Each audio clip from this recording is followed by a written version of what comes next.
Buenos días, mi nombre es Juan Manuel Prieto Martínez y a continuación voy a presentar la sustentación del análisis del Censo Nacional de Población y Vivienda del 2018, con unos enfoques a lo que sería cuántos somos, dónde estamos y cómo vivimos. Eh, Cabe recalcar de que tuve que hacer la corrección de prácticamente casi todos mis videos porque pues no los había hecho bajo este formato de mostrar la presentación y de la misma forma que se viera mi rostro, ¿vale? Entonces, en ese orden de ideas, seguimos. Entonces, como el objetivo de esta sustentación es analizar la información del Censo Nacional de la Población y Vivienda del 2018. Para ello, revisa la información que recogió el censo, cómo se organiza en sus tres componentes principales, cuál fue el instrumento utilizado para recolectar los datos y qué conclusiones pude obtener pues, de los resultados. Permítame un segundo, listo ya. ¿Qué es el censo? Bueno, el Censo Nacional de Población y Vivienda del 2018 fue una operación estadística realizada por el DANE. Su finalidad fue contar y caracterizar a las personas residentes de Colombia, ya sabemos, cuantitativa y cualitativamente, así como identificar las condiciones de los hogares y viviendas. Esto quiere decir que el censo no solo busca saber cuántas personas viven en el país, sino que también saber cómo están distribuidas y cuáles son algunas de sus condiciones de vida. Entonces ahí pues se puede ver en las tres imagencitas como lo tenemos personas residentes, hogares, viviendas, diferentes tipos de caracterizaciones, ¿vale? Bueno, la importancia del censo está en que sus resultados sirven para tomar decisiones. Esta información es usada para planeación nacional, territorial y local.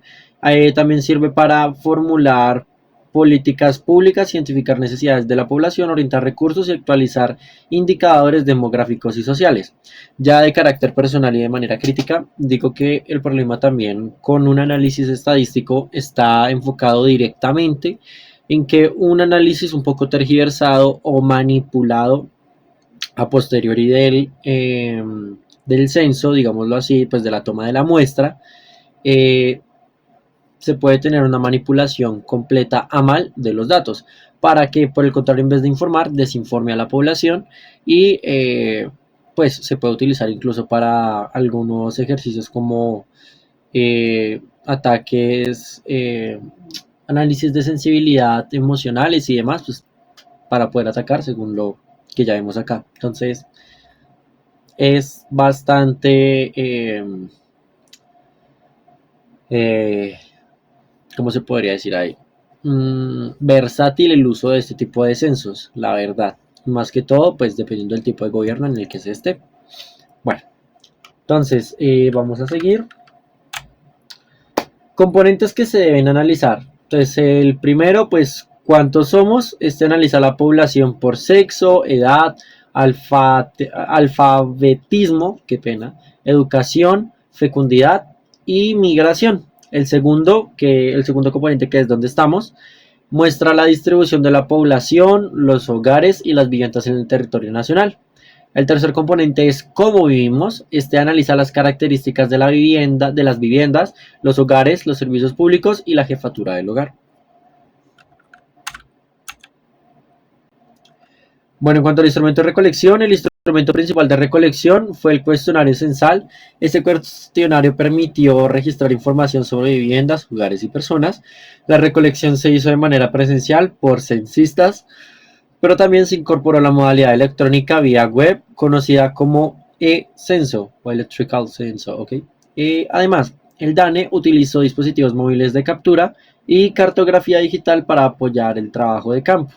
Entonces, digamos, el instrumento principal para este ejercicio de estadístico, pues fue el formulario, por decirlo así, ya que pues la encuesta pues está basada en un formulario que si bien una persona iba directamente a su casa, pues lo iba llenando de manera digital para poder centralizar después la información en una sola base de datos, pues por si algo, ¿vale? El flujo del proceso censal, pues ahí está. Entonces, como el primer componente que se tiene está la planeación, luego sigue la recolección, luego el procesamiento, luego el análisis y de últimas la difusión del resultado. eh, No solo se trata de contar personas, el censo convierte los datos recolectados en información útil para comprender cómo vive y se distribuye la población. Esto es lo que decía anteriormente como en el comentario personal. que digamos puede ser a veces contraproducente este tipo de análisis, ¿vale? Chan, chan, chan, chan. Permítame un segundo. Listo, sí, perfecto. Yo diría que ahí ya estamos. Listo. ¿Cuántos somos? Bueno, según el resultado del Censo Nacional de Población y Vivienda del 2018, Colombia tenía una población estimada de 48.258.494 personas. De estas, 44.164.417 fueron efectivamente censadas y 4.094.077 personas correspondieron a personas omitidas, estimadas mediante ajustes de cobertura. Este dato es clave porque actualiza la base demográfica del país. Entonces aquí se puede ver entonces las personas que pues precisamente no hicieron parte de esta encuesta, pero que sin embargo se consideran porque pues pertenecen a la población a la que estaba dirigida esta encuesta. Adicionalmente yo diría que se pudiera decir ahí, digamos, cuando uno al inicio dice que fueron aproximadamente esos 48 millones, digamos, 260.000 personas, se dice también de la misma forma porque la tasa de mortalidad y natalidad pues también hace que fluctúe un poco esos números. Entonces para mantenerlo estable y mantener esa media pues se tiene que hacer dicha salvedad, ¿ok? Bueno, sobre cuántos somos, seguimos, vamos con la parte de la distribución por sexo. Entonces, en cuanto a la distribución por sexo, el censo muestra que el 51,2% de la población fueron mujeres y el 48,8% fueron hombres. Esto indica que una ligera mayoría de las mujeres está dentro de la población colombiana. Uno de los primeros análisis, hay más mujeres que hombres, ¿vale? Luego podríamos pasar dónde estamos, la distribución territorial. Se observa que el 77,1% de la población vivía en cabeceras municipales y el 7,1% en centros poblados, el 15,8% en un sector rural disperso. Esto permite concluir que Colombia tiene una población mayoritariamente urbana. Perfecto, entonces listo.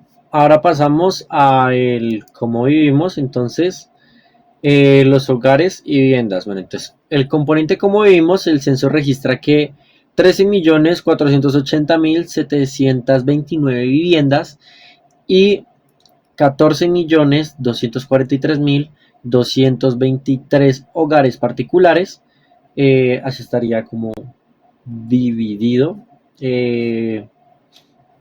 El tipo como de viviendas, cómo se está viviendo y dónde. Eh, pues estos datos permiten analizar la composición de los hogares, las condiciones habitacionales y las necesidades de infraestructura y servicio.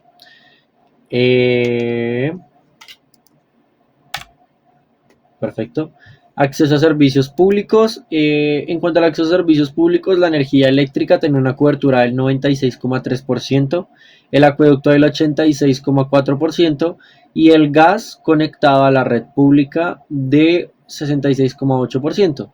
Estos datos muestran avances importantes, pero también evidencian brechas en algunos servicios, especialmente en acueducto y gas. Claro, si nosotros fuéramos, o sea, nosotros en este caso tomándolo como el docente que es a quien refiere el video, eh, una empresa del acueducto en este caso, es grave este tipo de análisis, porque entonces nos quiere decir que todas estas personas no estarían contando con un alcantarillado y un servicio de agua potable digno para las personas. Estoy hablando a lo largo del territorio nacional. También tocaría ver la comparación directa de los datos. ¿Cómo así? No es lo mismo que yo diga que una persona dentro de la ciudad no tiene servicio de acceso al agua, a que yo diga que no tiene acceso a servicio al agua, en teoría, o sea, no es de manera directa con la empresa, por ejemplo, con acueducto, eh, una persona que está en el campo. Porque en el campo las condiciones para poder acceder a este tipo de servicios es diferentes a la forma en la que se tiene que hacer para la manera urbana. Hago esa salvedad también y esa diferencia. Perfecto, continuamos. El tiempo ya está un poco más corto. Entonces, bueno, la información analizada, la primera conclusión es que el censo del 2018 Permitió actualizar la información demográfica de Colombia y establecer una población estimada de 48.258.494 personas. Esta información es fundamental para la planeación de políticas públicas y la asignación de recursos. Como segunda conclusión, permítame un segundo, lo tenemos acá. Ya, qué pena. Colombia es un país principalmente urbano, ya que la mayoría de la población vive en cabeceras municipales. Esto genera retos importantes para las ciudades en temas como vivienda, movilidad, empleo, conectividad, seguridad y prestación de servicios públicos. Como conclusión número 3, el componente de cómo vivimos. Aunque existen avances en servicios públicos como la energía eléctrica, aún se observan brechas en el acceso a otros servicios como el acueducto y el gas conectado a la red pública. Por esta razón, en el censo es una herramienta clave para identificar y priorizar acciones. Entonces, digamos, en conclusión, el Censo Nacional de Población y Vivienda del 2018 no solo permitió saber cuántos somos, sino también dónde estamos y cómo vivimos. Esta información es importante porque permite transformar los datos recolectados en decisiones que pueden mejorar la calidad de vida de la población colombiana. Muchas gracias. Y por último, aquí tenemos las fuentes de consulta. Hasta aquí sería el video del día de hoy. Muchísimas gracias.